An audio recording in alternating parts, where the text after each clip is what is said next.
Hello friends, welcome to my kitchen. मैं हूं शीबा। आज मैं आपके लिए आप सबका और हम सबका फेवरेट पोटैटो स्माइलीज लेके आई हूं, जो सभी को बहुत ही ज़्यादा पसंद होता है और ख़ासकर बच्चों का तो ये बहुत ही ज़्यादा फेवरेट है। इसे बनाने का तरीका बहुत ही आसान है। इसमें आपके बच्चे, छोटे बच्चे भी इसमें पार्टिसिपेट कर सकते हैं। अगर आप अपने छोटे बच्चों को भी इसमें आप लगाती हैं तो लॉकडाउन के चलते बच्चे बहुत खुश होकर के इसमें लगेंगे और आपके साथ स्माइलीज बनवाएंगे।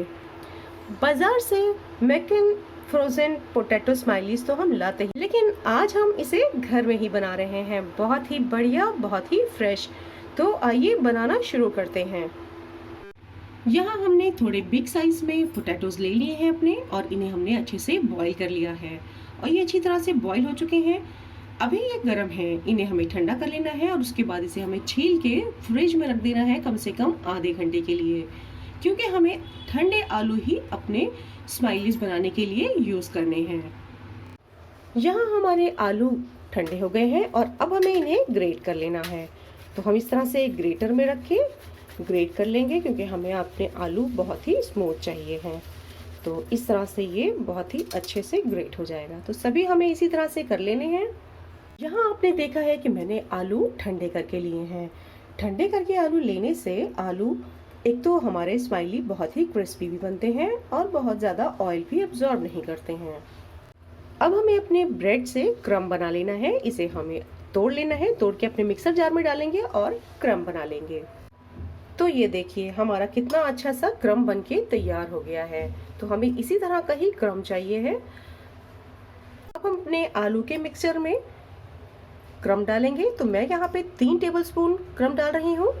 तो ये डिपेंड करता है कि हमारे आलू कैसे हैं। कई बार हमारे आलू बहुत चिपचिपे आ जाते हैं तो हमें ज़्यादा ज़रूरत पड़ सकती है, और कई बार हमारे आलू बहुत ही अच्छे ड्राई होते हैं तो हमें ज़्यादा ज़रूरत नहीं पड़ती। तो ये डिपेंड करता है। तो इस तरह से मैंने 3 टेबलस्पून मैंने यहाँ पे क्रम्ब डाले हैं। अगर ज़रूरत पड़ी तो हम इसे और डाल लेंगे। साथ ही हमें ज़रूरत पड़ेगी कॉर्नफ्लोर की। तो मैं यहाँ पे कॉर्नफ्लोर ले रही हूँ 4 टेबलस्पून।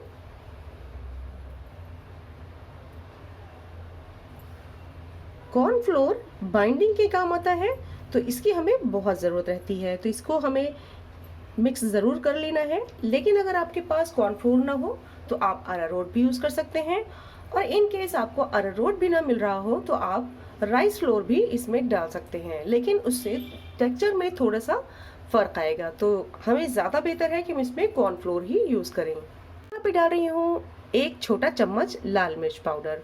इससे इसका थोड़ा सा कलर में फ़र्क आएगा, थोड़ा सा रेडिश होगा। जो कलर एक्चुअल में स्माइली का होता है वही हमें कलर लाना है, इसलिए हम इसमें थोड़ा सा लाल मिर्च ऐड कर रहे हैं, जिससे थोड़ा सा फ्लेवर भी आएगा, टेस्टी भी बनेगा। और हम यहाँ पे डाल रहे हैं स्वाद के अनुसार नमक। तो सभी चीज़ें हमने इसमें डाल दी हैं और इसे हमें अच्छे से मिक्स कर लेना है। तो पहले हम इसे स्पून से मिक्स कर लेते हैं और फिर हमें इसे हाथ से अच्छी तरह से मिक्स करना होगा। तो हमें ये देखना है कि अगर इसमें आलू थोड़ा सा भी चिपचिपा महसूस होता है तो इसमें हम ब्रेड क्रम्ब और ऐड कर सकते हैं।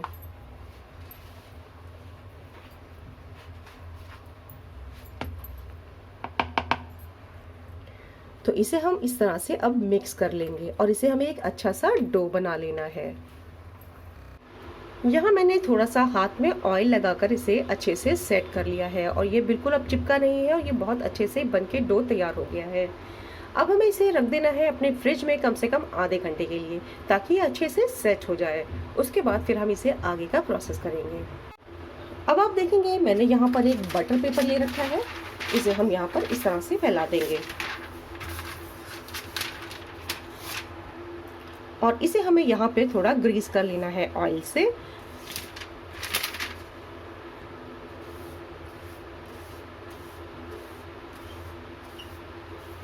ताकि हमारा जो भी स्माइली का मटेरियल है वो इस पे चिपके ना। अब इस डो को हम हाफ कर लेते हैं। हमें हाफ का बनाना है और हाफ हम रख देते हैं, हाफ हम बाद में बनाएंगे। अब हमें इसे हाथ से दबाते दबाते इसे फ्लैट कर लेना है। इसे हमने हाथ से ही पूरी तरह से दबा दबा के बिल्कुल इक्वालिटी के साथ में इसे फ्लैट कर लिया है। ध्यान रखना है कि हमें इसे बहुत ज़्यादा पतला नहीं करना है, इसकी थिकनेस का ध्यान रखना है, इसे हमें थोड़ा सा मोटा ही बनाना है। अब हमें कोई भी छोटा साइज़ का ग्लास, कोई कटर या कोई भी हमें ढक्कन या कोई भी चीज़ जो हमें इसके साइज़ की, स्माइली के साइज़ की हमारे पास हो, वो हमें लेना है और उससे हमें अच्छे से प्रेस करते हुए इसे कट कर देना है। तो हमें इस साइज़ का ध्यान रखना है कि हमारे स्माइली का साइज़ ही होना चाहिए। तो इस तरह से हमें इसके गोले बना लेने हैं। तो ये देखिए हमारे कितने अच्छे थिकनेस हमारी इसकी देखिए आप, इस हिसाब से हमने बना करके तैयार कर लिए हैं। अब जो इसमें एक्स्ट्रा है वो हम हटा देंगे, ये सब हम एक्स्ट्रा हटा देंगे और इसे हम फिर से गोल बना करके हम इसी तरह से फिर से बना लेंगे। अब हमें लेना है स्ट्रॉ और स्ट्रॉ से हमें इस तरह से होल कर देना है अच्छी तरह से। इसकी आइज बना लेनी है इस तरह से, देखिए कितने अच्छे से हो गया। हमें अच्छी तरह से दबा के करना है ताकि इसकी आइज अच्छे से बने, नहीं तो ये तलने के बाद ये फिर से वापस वैसे ही हो जाएगा, बंद हो जाएंगी इसकी आइज, तो हमारी इसकी शेप नहीं रहेगी। तो आप देख रहे हैं इस तरह से मैंने इनको किया है, देख सकते हैं कितने अच्छे से ये होल्स हो गए हैं इनमें। इसी तरह से हमें अपने सारे बना लेने हैं। ये काम तो आप अगर बच्चों को भी दे दें तो बच्चे भी बड़े शौक से करेंगे। बच्चों के लिए क्रिएटिविटी है, तो बच्चे बहुत एंजॉय करके आपके साथ में लग के ये काम करवाएंगे और बहुत मज़े से बच्चों का टाइम भी पास होगा और आपका भी। तो देखिए इस तरह से इसके कितने अच्छे से आइज बन गई हैं। हमें स्माइली फेस बनाने के लिए क्या करना है कि हमें एक लेना है स्पून, और स्पून को हमें रखना है स्माइल करने के लिए इस तरह से, और हमें थोड़ा सा प्रेस नीचे भी करना है ताकि स्माइल की शेप अच्छे से बन जाए। तो इस तरह से देखिए कितना अच्छा हंसता हुआ बना है।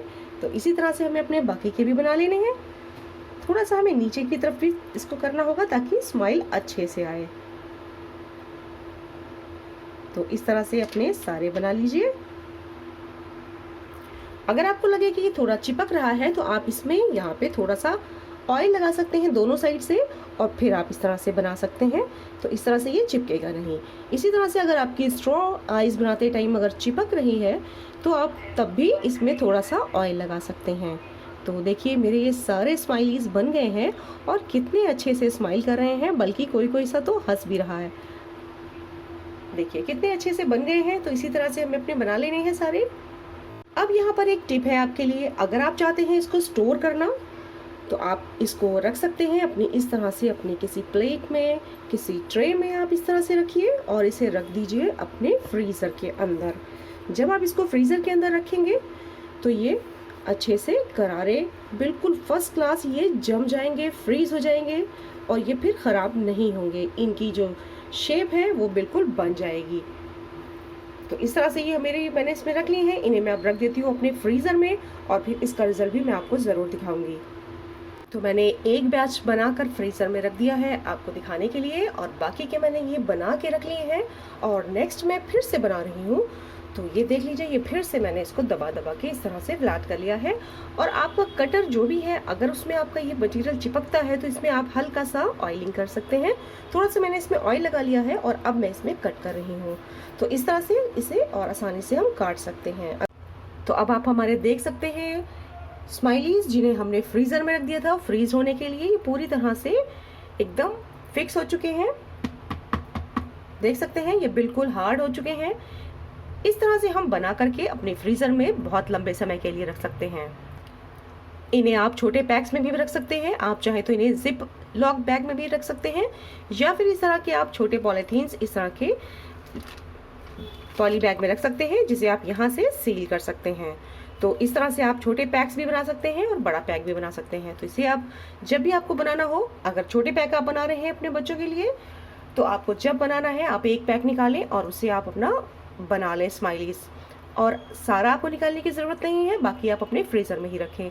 जैसे आपको ज़रूरत हो उस हिसाब से आप निकालते जाएं, उसे यूज़ करते जाएं। तो इस तरह से हम बना कर रख सकते हैं बहुत ही लंबे समय के लिए, यानी कि इसे हम 15-20 दिन या 1 महीने भी हम इसे स्टोर कर सकते हैं बहुत ही आराम से। अब आपको ध्यान ये रखना है कि जब भी आप फ्रीज़र से निकालें तो आपका ऑयल बहुत तेज़ गर्म होना चाहिए। अगर कम गर्म हुआ तो अच्छे से ये फ्राई नहीं होंगे और ये बहुत ज़्यादा ऑयल एब्जॉर्ब कर लेंगे। इसलिए इसको आपको काफ़ी तेज़ गर्म में ही डालना होगा। और अगर आपने ठंडे डाले तो तेल का टेम्परेचर भी काफ़ी लो हो जाएगा। तो इसलिए इसको काफ़ी तेज़ गर्म में ही हमें बनाना होगा। अब हमने अपना यहाँ पैन रख लिया है और इसमें हमने कर लिया है तेल गरम। तेल को हमें एक बार तेज़ गरम कर लेना है और उसके बाद हमें फ्लेम मीडियम या लो कर लेनी है, क्योंकि हमें बहुत तेज़ फ्लेम पर इसे नहीं बनाना है। तो इसे अब हम डालना शुरू करते हैं। लेकिन अगर आप फ्रीज किए हुए स्माइलीज बना रहे हैं तो हमें ऑयल थोड़ा तेज़ गरम ही चाहिए होगा, क्योंकि तेज़ ठंडे फ्रीज किए हुए जब ऑयल में जाएंगे तो हमारा ऑयल का टेम्परेचर हल्का हो जाएगा। तो इसलिए हमें थोड़ा सा तेज़ रखना होगा। लेकिन इस टाइम चूँकि हमने अभी बनाए हैं और अभी हम तुरंत बना रहे हैं, तो हमने इसे बहुत तेज़ गरम करने के बाद मीडियम लो फ्लेम पर इस टाइम हमने कर रखा है और इस पर ही इसे हम अब बना रहे हैं। तो इसे हमें अभी थोड़ी देर इसी तरह से पकने देना है और फिर इसे पलट देंगे। तो अब हम इसे पलट देते हैं। तो ये बहुत आराम से पलट गए हैं और इस साइड से भी इसे हमें फ्राई होने देना है और इसे हमें बहुत ज़्यादा डार्क नहीं करना है, बिल्कुल स्माइली वाले कलर में ही हमें इसे फ्राई करना है कि बिल्कुल हमारे ओरिजिनल लगे। अगर हम बहुत तेज़ फ्लेम पर बनाएंगे तो ये जल भी सकते हैं या इनका कलर बहुत ज़्यादा डार्क हो सकता है, और स्माइलीज तो हमें कभी भी डार्क कलर के बिल्कुल नहीं अच्छे लगेंगे।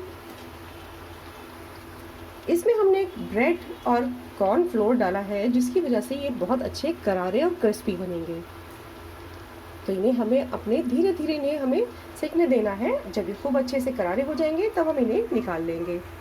तो देखा आपने हमने कितनी आसानी से अपने स्माइलीज बना के तैयार किए हैं, बहुत ही कम इंग्रेडिएंट्स के साथ में, बिल्कुल बाजार जैसे हम मक्खन के लेके आते हैं फ्रोज़न पोटैटो स्माइलीज, बिल्कुल वैसे ही बन के तैयार हुए हैं।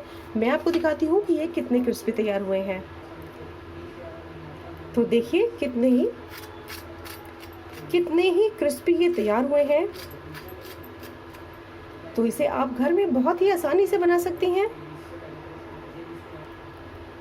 तो लॉकडाउन के चलते मैंने एक बहुत ही इजी रेसिपी आपके साथ शेयर की है, जो बच्चों की तो फेवरेट है ही और बड़ों की भी बहुत ज़्यादा फेवरेट है। इवनिंग स्नैक में आप इसे बना सकते हैं और इसे आप बनाकर स्टोर करके फ्रीज भी कर सकते हैं लॉन्ग टाइम के लिए। इसे आप फ्रीज कर सकते हैं, 1 महीने तक भी आप इसे रख के खा सकते हैं। तो आप इसे ज़रूर बनाएं और ज़रूर ट्राई करें। इसे आप टोमेटो सॉस के साथ में डिप करके खाएं तो देखिए इसका मज़ा ही दुबाला है। तो आप इस तरह से ज़रूर बनाइएगा और अपने एक्सपीरियंस मेरे साथ ज़रूर शेयर कीजिएगा। मेरी वीडियो अगर आपको पसंद आई हो तो लाइक सब्सक्राइब करना ना भूलें। Thanks for watching.